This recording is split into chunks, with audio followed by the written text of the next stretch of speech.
Hello everyone, ધોરણ 6 વિષય ગણિત, ચેપ્ટર નંબર 14 પ્રાયોગિક ભૂમિતિ. વિદ્યાર્થી મિત્રો, તમને ખ્યાલ જ હશે કે પ્રાયોગિક ભૂમિતિ એટલે શું. તો આ જે પ્રાયોગિક ભૂમિતિ છે એ તમારે શેના વડે દર્શાવવાની હોય છે, એમાં શું હોય છે. તો આ જે પ્રાયોગિક ભૂમિતિ ચેપ્ટર છે એમાં તમારે જુદી જુદી રચનાઓ દોરવાની હોય છે, અને આ જે રચનાઓ હોય છે એ તમારે સ્કેલ, પછી પરિકર અને કોણ માપકના મદદથી તમારે એ દોરવાની હોય છે. તો તમે આ જે આપણે પ્રાયોગિક ભૂમિતિ ચેપ્ટર છે એમાં પેજ નંબર 276 પર તમને લોકોને પહેલો ક્વેશ્ચન આપેલો છે, 3.2 સેમી ત્રિજ્યાવાળું વર્તુળ દોરો. તો આપણે 3.2 સેમી ત્રિજ્યાવાળું વર્તુળ દોરવાનું છે. તો વર્તુળ શેના વડે દોરાય એ તમને ખ્યાલ જ હશે, બરાબર, કે વર્તુળ આપણે શેના મદદથી દોરી શકીશું, તો પરિકરની મદદથી આપણે વર્તુળ દોરી શકીશું. પણ આપણાને 3.2 સેમી કીધું છે, તો 3.2 સેમી છે એ શેની મદદથી લઈશું, તો આપણે એ સ્કેલની મદદથી લઈશું. શેની મદદથી લઈશું? સ્કેલની મદદથી લઈશું. ઓકે, તો આપણે સૌથી પહેલાં 3.2 સેમી ત્રિજ્યાવાળું વર્તુળ દોરવાનું છે.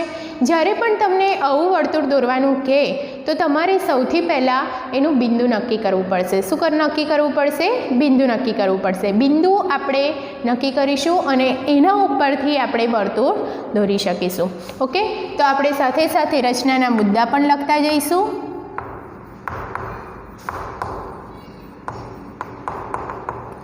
તો પહેલું, સૌ પ્રથમ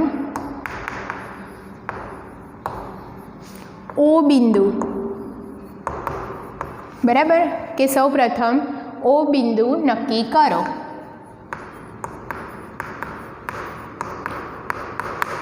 તો તમારે લોકોએ અહીંયા ઓ બિંદુ આપણે અહીંયા નક્કી કર્યું. તમારે નોટબુકમાં ઓ બિંદુ નક્કી કરવાનું છે. પછી શું કરવાનું છે, તો તમે પરિકર અને સ્કેલની મદદથી 3.2 એટલે કે અહીંયા 0 થી 3 વચ્ચે, બરાબર, 0 થી 3 અને પછી 1 અને 2 કાપા આવે ત્યાં સુધી તમારે શું કરવાનું છે? પરિકર લેવાનું છે, બરાબર. ઓકે, તો આપણે એ માપ લઈ પરિકરની મદદથી આપણે શું દોરીશું? સર્કલ દોરીશું. શું દોરીશું? સર્કલ દોરીશું.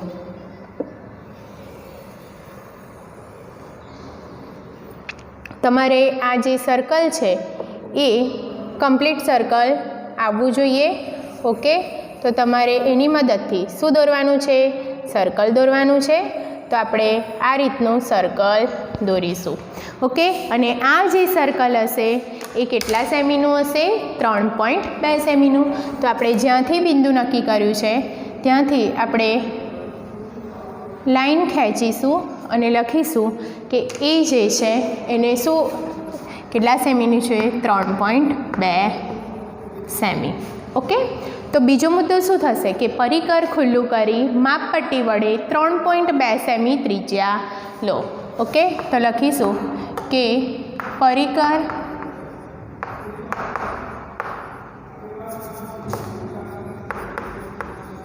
ખુલ્લું કરી માપપટ્ટી વડે 3.2 સેમી ત્રિજ્યા લો. ઓકે, હવે આ જે ત્રિજ્યા લીધી, એક પરિકર કઈ બિંદુ પર મૂક્યું આપણે? બરાબર, ત્રિજ્યા લઈ લીધી, તો ત્રિજ્યાનું લખી કાઢ્યું. પછી શું કર્યું? તો આપણે ઓ બિંદુને કેન્દ્ર ગણીને ઉપર મૂક્યું. તો ત્રીજું લખવાનું કે પરિકરની અણી ઓ કેન્દ્ર પર, બરાબર, ઓ બિંદુ પર મૂકો.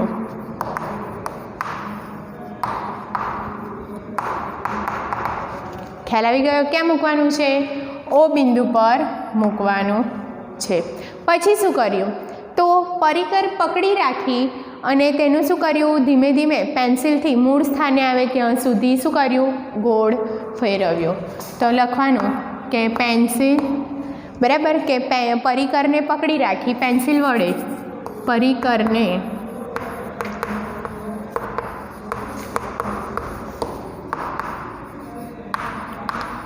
પેન્સિલની મદદથી પરિકર મૂળ સ્થાને આવે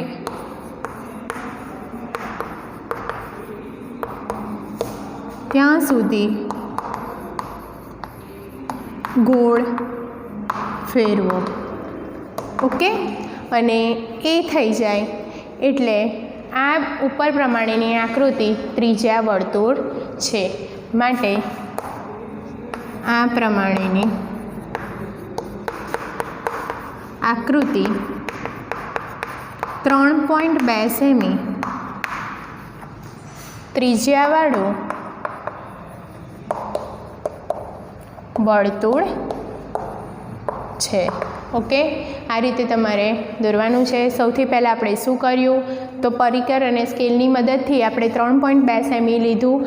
પરિકરની મદદથી 3.2 સેમી લીધું. આપણે ઓ કેન્દ્ર નક્કી કર્યું અને એ ઓ કેન્દ્રથી આપણે પરિકર વડે સર્કલ દોર્યું. બરાબર, આ જે મુદ્દા છે એ પરથી જ આ રચના દોરીએ એ પરથી જ આપણે મુદ્દા લખવાના છે. ઓકે, જે તમારે નોટબુકમાં લખવાનું છે.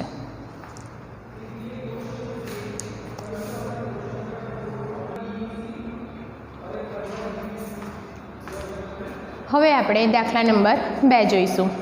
એક જ કેન્દ્ર ઓ લઈને 4 સેમી અને 2.5 સેમી ત્રિજ્યાવાળા બે વર્તુળ દોરો. તમારે હમણાં જ દાખલો ગણ્યો આગળનો પહેલો, એમાં 3.2 સેમીવાળું વર્તુળ હતું. આમાં બે વર્તુળ છે પણ કેન્દ્ર તો એક જ લેવાનું છે. બિંદુ કયું નક્કી કરવાનું છે? એક જ. તો સૌપ્રથમ શું નક્કી કરીશું? ઓ બિંદુ નક્કી કરીશું. તો આપણે અહીંયા ઓ બિંદુ નક્કી કરીએ. તો લખીએ પહેલું રચનાના મુદ્દા. ઓકે, તો પહેલું લખીએ સૌપ્રથમ ઓ બિંદુ નક્કી કરો. હવે શું કરીશું? તો પરિકર વડે આપણે કઈ સેમી ત્રિજ્યા લેવાનું છે? ઓ કેન્દ્રને લઈને 4 સેમી અને પછી 2.5 સેમી. તો તમારે પરિકર અને સ્કેલની મદદથી તમારે 0 થી 4 સેમી લઈ, બરાબર, 0 થી 4 આવે આ રીતનું, 0 થી આ રીતનું 4 સેમી લેવાનું છે. 4 સુધી લેવાનું છે. હવે આ 0 થી 4 સેમી લઈ અને એક વર્તુળ દોરવાનું છે. તો સૌથી પહેલાં આપણે 0 થી 4 સેમીનું એક વર્તુળ દોરીશું. ઓકે, તો આવું એક સર્કલ બનશે. આ જે છે એ 0 થી 4 સેમીનું છે. તો લખી કાઢીશું, એનો મુદ્દો લખીશું કે આપણે શું કર્યું કે 4 સેમી પરિકર ખુલ્લું કરી 4 સેમી ત્રિજ્યા લો. બરાબર, તો બીજું પરિકર ખુલ્લું કરી 4 સેમી ત્રિજ્યા લો અને વર્તુળ તૈયાર કરો. બરાબર, પછી શું કર્યું કે 4 સેમી ત્રિજ્યા લીધી, પછી શું કર્યું કે પરિકરની મદદ વડે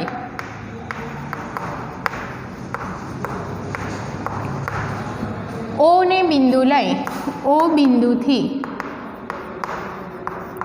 4 સેમી ત્રિજ્યાનું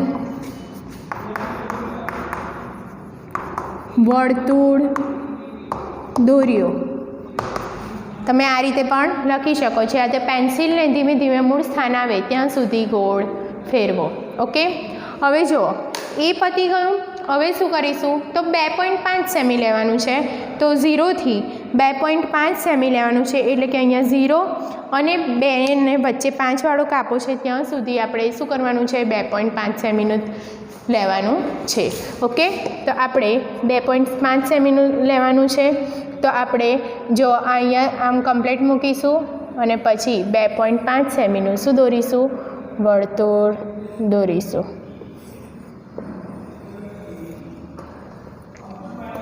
આ રીતે આપણે સર્કલ દોરવાનું છે. ઓકે, જે 2.5 સેમીનું થશે. તો આ રીતે હવે આપણે જે 2.5 સેમીનું લીધું એ હવે લખીશું ચોથો નંબર કે પરિકર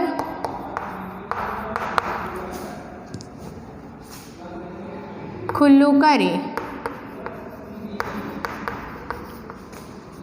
2.5 સેમી ત્રિજ્યા લો. અને પાંચમો મુદ્દો શું થશે કે પરિકરની મદદ વડે, બરાબર, આમાં પરિકર અને સ્કેલની મદદથી 2.5 સેમી ત્રિજ્યાનું માપ લીધું.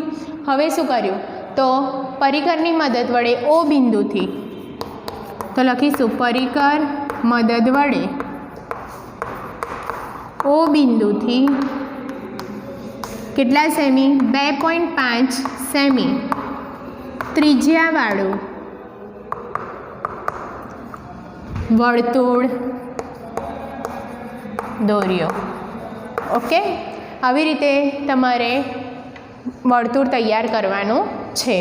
હવે શું કરીશું તો તમે જોઈ શકો છો કે આ જે છે, બરાબર, અંદરનો જે ભાગ છે એ કેટલો છે 2.5 સેમી. તો આ કેટલો છે 2.5 સેમી. ઓકે, અને આ જે ભાગ છે એ કેટલો છે 4 સેમી. કેટલો છે 4 સેમી. તો આ જે છે એ 4 સેમી છે. તો આ રીતે તમારે 2 વર્તુળ દોરવાના છે નોટબુકમાં. ઓકે,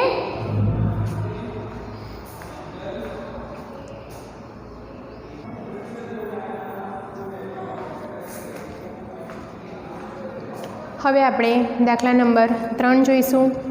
એક વર્તુળ દોરો અને તેના કોઈપણ 2 વ્યાસ દોરો. આ બંને વ્યાસના અંત્યબિંદુ જોડો તો તમને કઈ આકૃતિ મળશે. બીજું આપેલું છે જો બંને વ્યાસ લંબ હોય, બરાબર, તો કઈ આકૃતિ મળશે. તમારા જવાબની ચકાસણી કેવી રીતે કરશો? તો સૌથી પહેલાં આપણે જે છે એમાં સૌથી પહેલાં તો વર્તુળ દોરવાનું છે. એટલે કે કોઈપણ એક બિંદુ નક્કી કરી અને શું કરવાનું છે, વર્તુળ દોરવાનું છે. તો કોઈપણ ત્રિજ્યાવાળું સૌથી પહેલાં આપણે વર્તુળ લેવું પડશે. તો અહીંયા રચનાના મુદ્દા,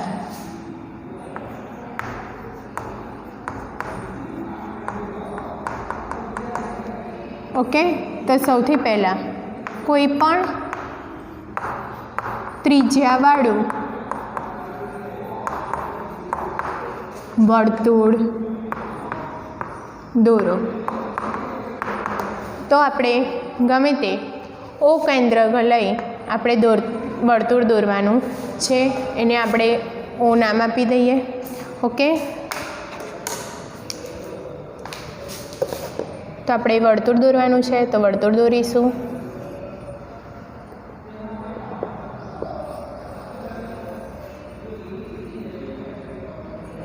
તો આ રીતે તમારે પરિકરની મદદથી શું દોરવાનું છે, વર્તુળ દોરવાનું છે. ઓકે, તો આ કેન્દ્ર લઈ અને આપણે શું દોરવાનું છે, વર્તુળ દોરવાનું છે. હવે કોઈ પણ કેન્દ્ર લઈને વર્તુળ દોર્યું. હવે એમાં એવું કીધું છે કે વ્યાસ દોરો, બરાબર, 2 વ્યાસ દોરો. તો હું અહીંયા 2 વ્યાસ દોરી દઉં છું. તો આ રીતે વ્યાસ આવશે.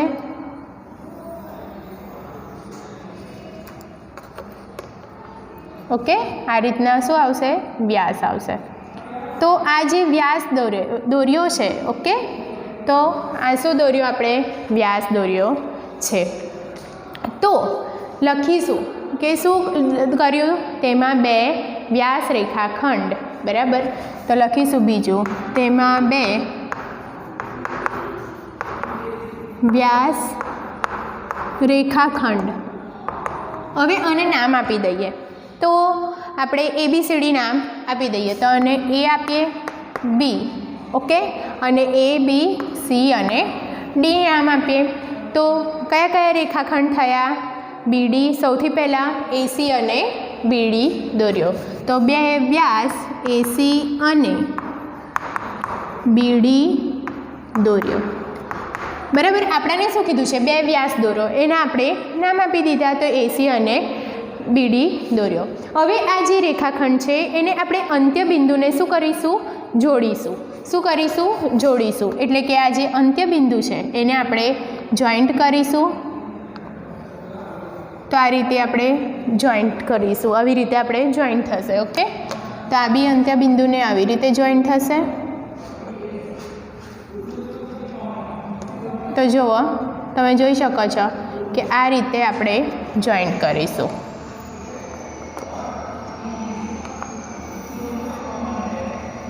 તો આ જોઈન્ટ થઈ ગયું. ઓકે, તો લખીશું કે જે એબી અને સીડીના અંત્યબિંદુઓ છે એને જોડીએ તથા એસી અને બીડીના અંત્યબિંદુ ને જોડીએ. તો તમને શું કીધું છે? તો તમને કઈ આકૃતિ મળે છે? તો તમે જોઈ શકો છો કે આ આકૃતિ કઈ છે? ચતુષ્કોણ, લંબચોરસ જેવી આકૃતિ છે. તો આપણને શું મળે છે? તો આપણને ABCD શું મળે છે? ચતુષ્કોણ ABCD મળે છે. નહીં તો આપણને ABCD ચતુષ્કોણ મળે છે. ઓકે, ખ્યાલ આવી ગયો કે કયો ચતુષ્કોણ મળે છે? આપણે ABCD ચતુષ્કોણ મળે છે. અને જે AB બરાબર BC બરાબર CD થાય છે. બરાબર કે AB બરાબર શું થાય છે? જો AB બરાબર CD થાય છે અને AD બરાબર BC થાય છે. ઓકે, તો મળે છે. તથા AB બરાબર CD અથવા BC બરાબર AD થાય છે. AC બરાબર BC બરાબર તમે જોઈ શકો છો કે AD કેવી રીતે મેં લીધું? તો જુઓ, AB બરાબર CD. બરાબર, આ બેના માપ સરખા. હવે આ બેના માપ સરખા, તો AC બરાબર BC થાય છે. અથવા તો ખૂણા કોણ માપક લઈએ તો બધાના ખૂણા પણ કેવા છે? સરખા છે. માટે ખૂણો A = ખૂણો B = ખૂણો C = ખૂણો D બરાબર કેટલા અંશનો થશે? 90 અંશનો. તથા કોણ માપકથી જોતા ખૂણો A = ખૂણો B = ખૂણો C = ખૂણો D = 90 અંશ થાય. તો તમે કોણ માપકની મદદથી જુઓ તો 90 અંશનો ખૂણો થશે. તો જુઓ, અહીંયા આપણે પોઈન્ટ છે ત્યાં મૂકીએ તો આ 90 અંશનો ખૂણો અહીંયા લાઇનિંગ આવી ને, જોઈ શકો છો ને તમે કે અહીંયા પોઈન્ટ આગળ મૂકીએ તો અહીંયા 90 અંશનો.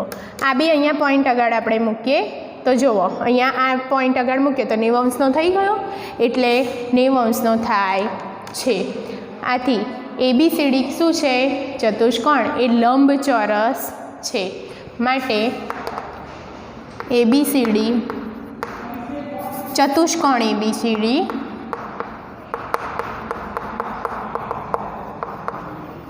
એ લંબચોરસ છે. ઓકે, શું છે? લંબચોરસ છે. અને AC અને BD, આ જે AC છે અને BD એ શું દોરેલો છે?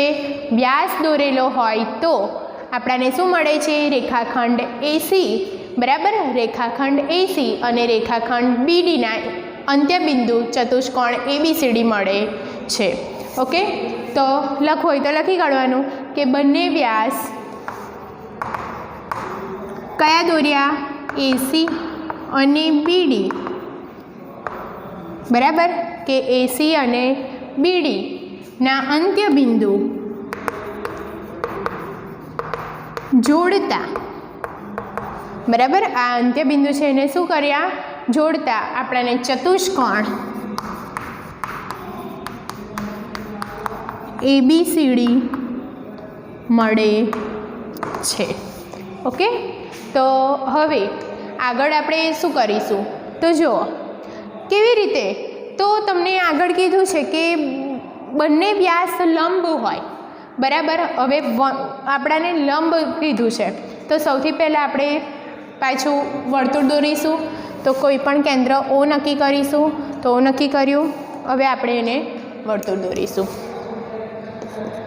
બરાબર. તો આપણે વર્તુળ દોરીશું. કોઈ પણ માપનું લઈ શકો છો તમે વર્તુળ.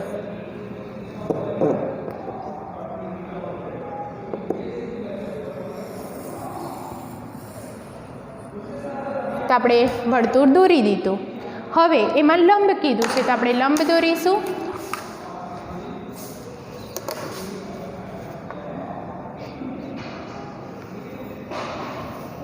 તમે જોઈ શકો છો કે આ લંબ મેં દોરી દીધું છે સ્કેલ અને પરિકરની મદદથી. અને અહીંયાથી આમ લઈશું.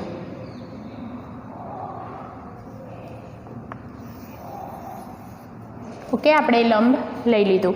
હવે શું કરીશું? તો આપણે એને જોઈન્ટ કરીએ. આપણે આને પહેલાં નામ આપી દઈએ. તો અને એ નામ આપીએ, અને બી નામ આપીશું, અને સી અને ડી નામ આપીશું. હવે કઈ આકૃતિ બને છે એવું કીધું છે. તો આપણે હવે આને જોઈન્ટ કરીશું. તો આ રીતનું થશે ને.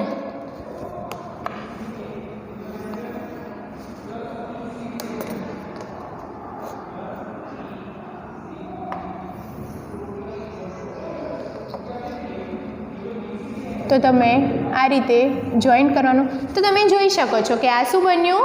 ચોરસ બન્યું. શું બન્યું? ચોરસ બન્યું. અને આ પણ 90 અંશનું જ થશે. કોણ માપકની મદદથી આ કાટકોણ બન્યો ને. તમે જોઈ શકો છો કે આ તમને ખબર જ છે કે આ શું બન્યો? કાટકોણ ત્રિકોણ. હવે આ જે કાટકોણ ત્રિકોણ છે એ કેટલા અંશનો થાય? 90 અંશનો થાય છે. તો આપણે શું કર્યું? બે લંબ અંત્યબિંદુને ABCDને જોઈન્ટ કર્યું. હવે માપપટ્ટીથી માપ લેતા જણાય છે કે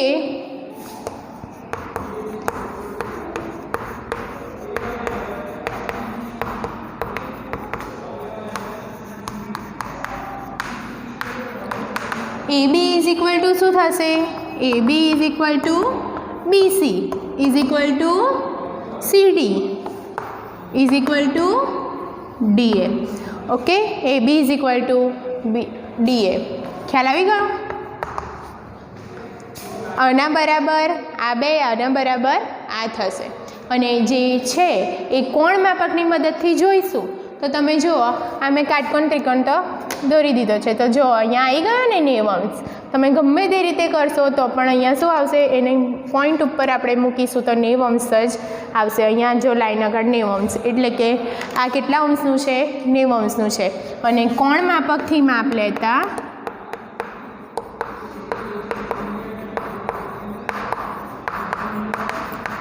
જણાય છે કે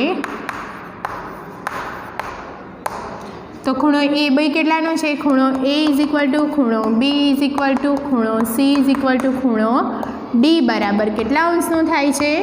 90 અંશનો થાય છે. જે આ જે ABCD છે એ ચતુષ્કોણ શું છે?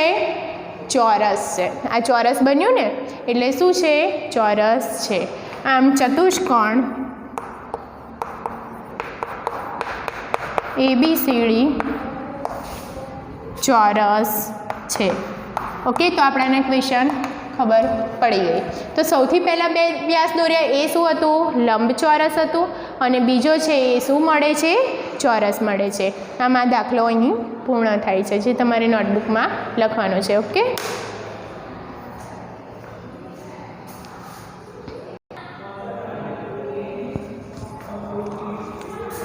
હવે આપણે દાખલા નંબર 4 જોવાનો છે. કોઈપણ એક વર્તુળ દોરો. 3 બિંદુઓ ABC એવી રીતે દર્શાવો કે જેથી એ વર્તુળ પર જ હોય. બરાબર, A હોય એ વર્તુળ પર હોય, B છે એ વર્તુળના અંદરના ભાગમાં હોય, અને C છે એ વર્તુળના બહારના ભાગમાં હોય. તો સૌથી પહેલાં આપણને O કેન્દ્ર નક્કી કરવાનું કીધું છે. તો O કેન્દ્ર આપણે જે આગળ આપણે કોઈ માપ આપેલું નથી તો એ કેન્દ્ર નક્કી કરી દઈએ. તો આપણે અહીંયા O કેન્દ્ર લઈશું. તો આપણે રચના મુદ્દા સાથે સાથે લખતા જઈશું કે કોઈપણ બિંદુ કોઈપણ ત્રિજ્યાનું O કેન્દ્ર વર્તુળ દોરો. સૌથી પહેલાં આપણે વર્તુળ ગમે તે માપનું દોરી શકીએ છીએ.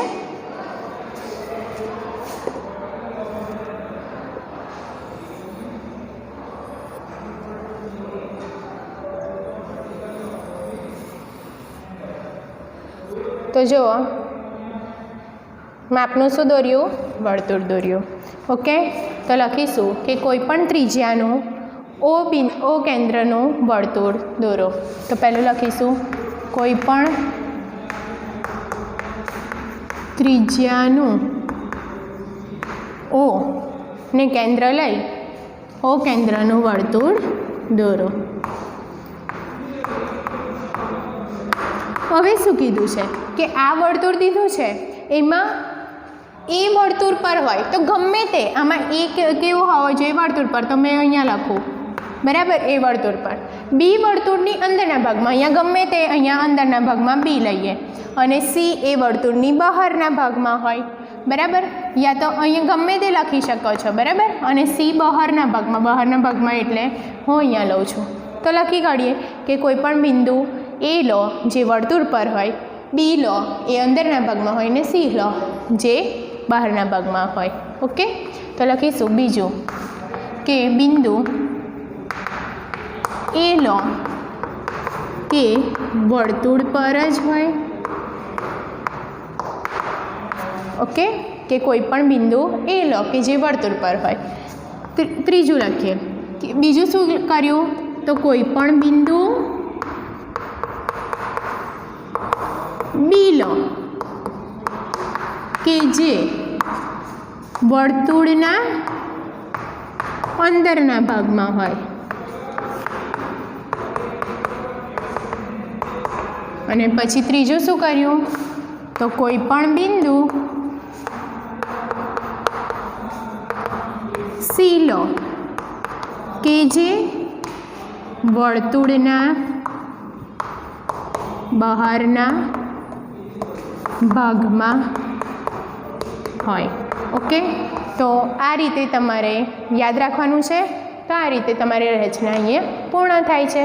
ઓકે, તો આ રીતે તમારે યાદ રાખવાનું છે કે કોઈ પણ વસ્તુ છે તો વર્તુળ સ્કેલ અને પરિકરની મદદથી વર્તુળ દોરવાનું છે. એમાં ત્રિજ્યા કીધું હોય તો ત્રિજ્યા, વ્યાસ કીધું હોય તો વ્યાસ દોરવાનો છે. ઓકે,